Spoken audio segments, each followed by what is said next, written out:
I kind of always knew I wasn't the same as other boys. From 5 or 6, I'd had various interactions where I kind of realised that I found it exciting. But I was brought up in an Irish Catholic family. My parents were Irish immigrants, came over during the war, and so I had a very Catholic-centric world.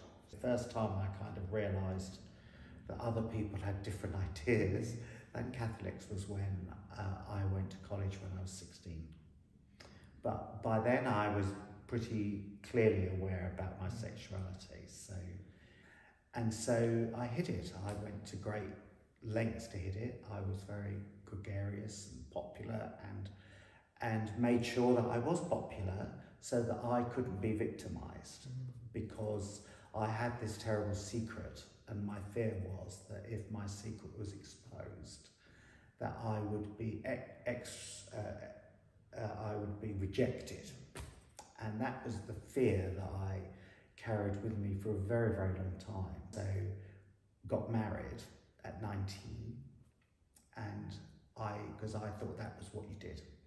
I'd had sexual experiences by then with men, but I did never have a relationship. And if I liked somebody, I definitely didn't see them again. But when I was about 21 or 22, I came out to her. I just couldn't stand the deceit and the dishonesty. The Catholic in me came out eventually to say, you need to be true to yourself, and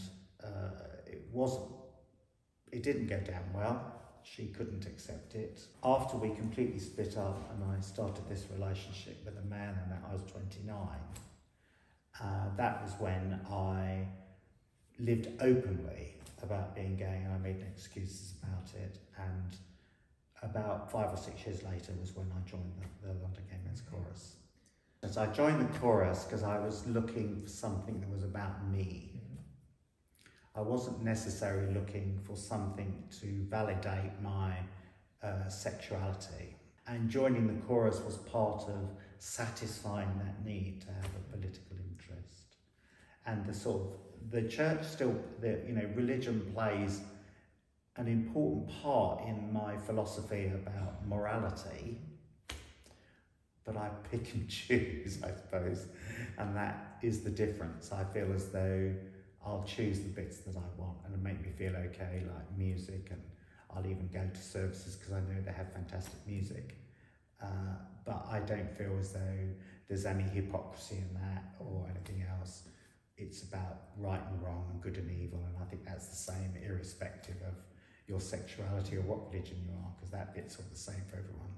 The main reason that I'm so involved in the queer choral movement is because, for those reasons, I want it to do good. I want young people not to have the same difficulties in coming to terms with who they are that I did.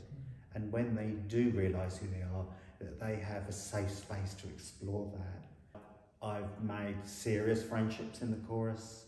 I have conversations with people who, in the ordinary, everyday activity of my life, I would not have a conversation with because I just wouldn't come into contact with them.